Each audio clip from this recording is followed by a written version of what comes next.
Hi friends, అందరూ బాగుండారా? అందరూ బాగుండాలి, అందులో నేను ఉండాలి. కొత్తగా ఎవరైనా నా ఛానల్ చూస్తుంటే సబ్స్క్రైబ్ చేయండి, పక్కనే ఉన్న గంట సింబల్ టచ్ చేయండి, లైక్ చేయండి, షేర్ చేయండి. నేను ఏ వీడియో పెట్టినా ఫస్ట్ మీకే వస్తుంది. ఈరోజు నేను చూపించే ఎక్సర్సైజ్ ఏంటంటే చేతులు అవి కరగటానికి నేను రకరకాల నేను చేసేదే మీకు వీడియో తీసి పెడుతున్నాను.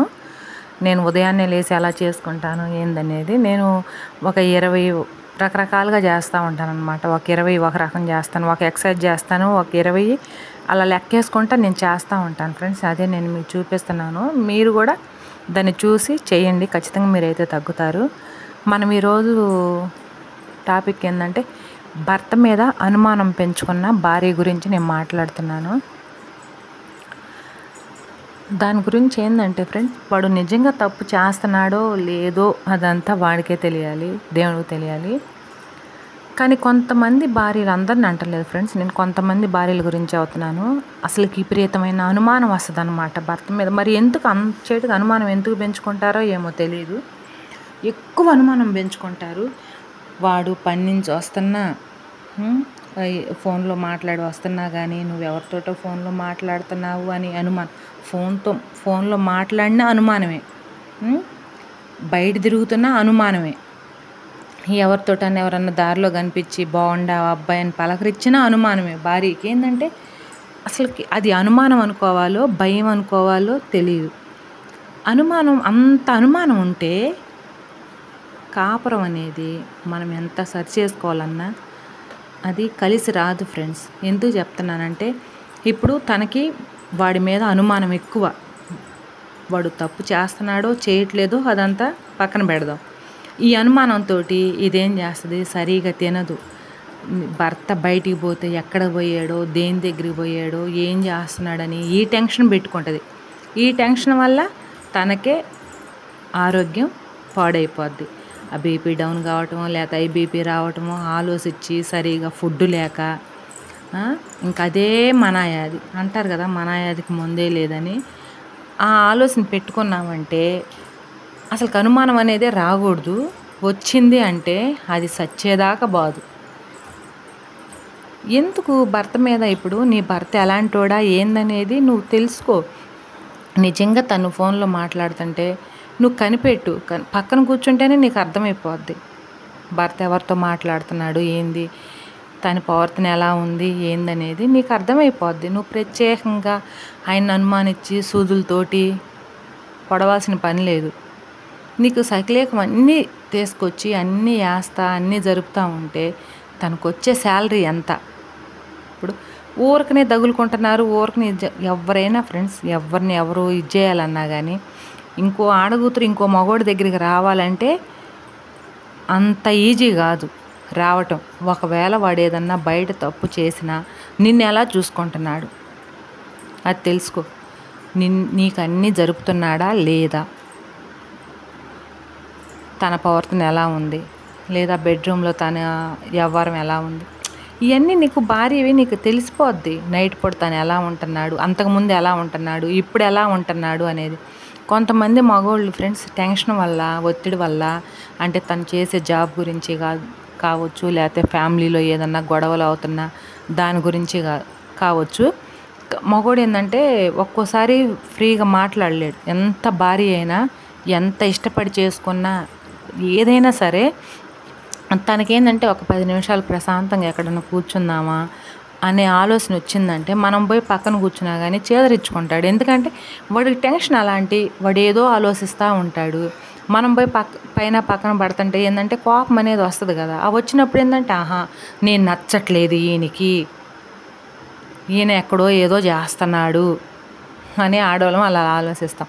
దయచేసి ఎవరు అలా ఆలోచించమాకండి. ఎందుకంటే వాడికి ఎన్ని టెన్షన్లు ఉంటాయో అసలు మామూలుగా కాదు. ఒక్కసారి తను టెన్షన్ దేని గురించి ఆలోచిస్తున్నాడు ఏందనేది నైట్ ప్రశాంతంగా పనుకున్నప్పుడు మామూలుగా అడగండి, ఏంది ఆలోచిస్తున్నావు, దేని గురించి ఆలోచిస్తున్నావయ్యా, ఆలోచించమాక, ఎందుకు తలా ఓ పని చేసుకునైనా బతుకుతాము, ఏదో ఒకటి అలా చెప్తే వాడు ఆలోచన అనేది బయటకు వచ్చేస్తుంది. నువ్వు పని నుంచి రాగానే వాడు చిరాకులో ఉన్నప్పుడే నువ్వేంది నన్ను చూస్తేనే కోపపడుతున్నావు, ఇంటికి వస్తేనే కోపపడుతున్నావు ఏందని అంటే వాడు ఎన్ని టెన్షన్లతో ఇంటికి వస్తాడు. ఇంటికి రాగానే నువ్వు చిరాకు పెట్టించావనుకో వాడికి కోపం వచ్చేస్తుంది. ఇంకా ఆ కోపం మీద ఏమంటాడో వాడికే తెలియదు. ఇంక ఇప్పుడు ఇది ఏందేంది, మా ఆయన ఎక్కడికో పోయి వచ్చాడు, నేనంటేనే నచ్చట్లేదు, నేనంటేనే పట్టలేదని మళ్ళీ ఇలా ఆలోచిస్తూ ఉంటారు. భర్త నిజంగా తప్పు చేస్తున్నాడా చేయట్లేదా అనేది చాలా ఈజీగా కనిపెడతారు ఆడవాళ్ళు. అంటే బెడ్రూమ్ల విషయాల దగ్గర కావచ్చు, లేదా ఫుడ్ దగ్గర విషయం కావచ్చు, దేని దగ్గరైనా కానీ చాలా ఈజీగా కనిపెడతారు. ఇంకోటి ఏంటంటే ఫ్రెండ్స్, నేను చెప్పాలనుకుంది ప్రతి భార్యకి కూడా, ఎవరైనా సరే ఇది అందరికీ చెప్తున్నాను, భర్త కడుపు నిండిందా నిండలేదా అనేది ఈ ఒక్కటి కానీ భార్య తెలుసుకుందంటే అసలు ఆ భర్త ఎక్కడ పోయినా దేని దగ్గరికి పోయి వచ్చినా కానీ మన మీద ప్రేమ అనేది అసలు తగ్గదు. ఇది మాత్రం పక్క. ఎవరైనా ఇప్పుడు దాకా ట్రై చేయకపోతే ఇప్పుడు ఆంచి ట్రై చేయండి. భర్తకి ఏ ఆలోచన రావాలంటే, మనం వండి పెట్టే ఫుడ్ హ్యాపీగా మనం ప్రేమతోటి భర్తకు వండి పెడితే వాడు దేని దగ్గరికి పోయినా ఎక్కడ పోయినా కానీ మనం పెట్టే ఫుడ్డే గుర్తుకు రావాలి భర్తకి. కొంతమంది ఆడవాళ్ళు ఉంటారు, నేను అందరి గురించి కాదు, కొంతమంది ఆడవాళ్ళు కంచం సుఖం ఉండదు, మంచం సుఖం ఉంటుంది. ఫ్రెండ్, నేను అందరినీ అంటలేదు, ఇది కొంతమందిని అంటున్నాను. భర్త ఇంటికి వస్తే ప్రేమగా అన్నం పెట్టి ప్రేమగా పలకరిద్దామే ఆ ఆలోచనలు ఉండవు.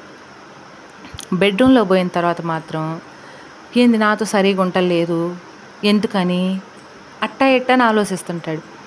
నీతో సరిగా ఉండాలంటే వీడి కడుపు నిండా నువ్వు అన్నం పెడితేనే కదా. పొద్దుగూకులు చాకిరి చేసి వస్తాడు, నువ్వు ఇక్కడ పొట్టమ్మ ఆడుస్తుంటే ఇంకా వాడు నీ దగ్గర సంతోషంగా ఉండాలంటే ఓపిక కావాలిగా. తింటాడులే, తినొస్తాడులే, బయటికి పోయి తింటాడులే అంటే కొంతమంది మగోళ్ళు బయట ఫుడ్ అస్సలకి ఇష్టపడరు. ఇంటికి వచ్చి పచ్చడి వేసుకొనైనా సరే ఇంట్లో తినాలి అనుకుంటారు. అలాంటప్పుడు ప్రేమగా ఇంట్రెస్ట్గా నువ్వు ఇష్టంతో చేసి పెట్టు. ఒక్క ముద్ద తిన్నా మగోడి కడుపు అనేది నిండిపోద్ది.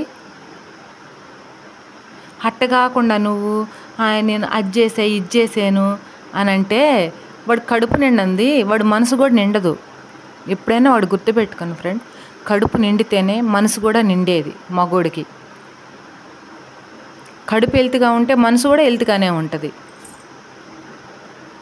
సపోజ్ భర్త ఎక్కడికన్నా దేని దగ్గరికన్నా పోయినా ఒక 5 నిమిషాలు లేదా 10 నిమిషాలు సుఖం కోసం వెళ్తాడు, జీవితకాలం దాని దగ్గరే ఉండడు.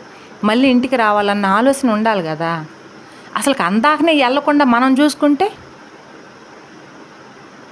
భర్త అందాక వెళ్ళకుండా ఆలోచించి మనం చూసుకున్నాం అనుకో, ఎక్కడికి వెళ్తాడు? నువ్వు వెళ్ళు అన్నా కానీ భర్త వెళ్ళడు ఇంట్లో నుంచి బయటికి. తనకు కావాల్సింది ఏంది? నువ్వు ప్రేమగా దగ్గరికి పోవటం, తనకి కడుపు నిండా వండి పెట్టడం.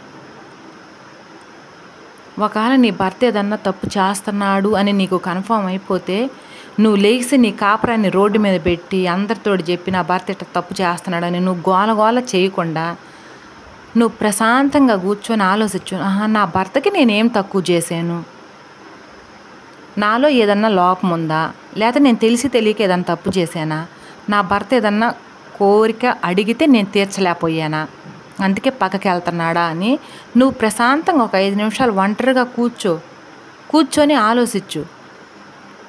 ఆలోచిస్తే అప్పుడు నీకే తెలిసిద్ది నువ్వేదన్నా తప్పు చేసావా, నీ భర్త కోరికలు ఏమైనా నువ్వు తీరవలేకపోతున్నావా, అందుకే తను ఏమన్నా పక్కదారి పట్టాడా, లేకపోతే నువ్వేమన్నా కడుపు నిండా ఫుడ్ పెట్టలేకపోతున్నావా, లేకపోతే నిజంగా తనకు నువ్వేమన్నా ప్రేమ పంచలేకపోతున్నావా, నీ ప్రేమ తనకు అందిలేకపోతున్నావా అనేది నీకే అర్థమయ్యిద్ది.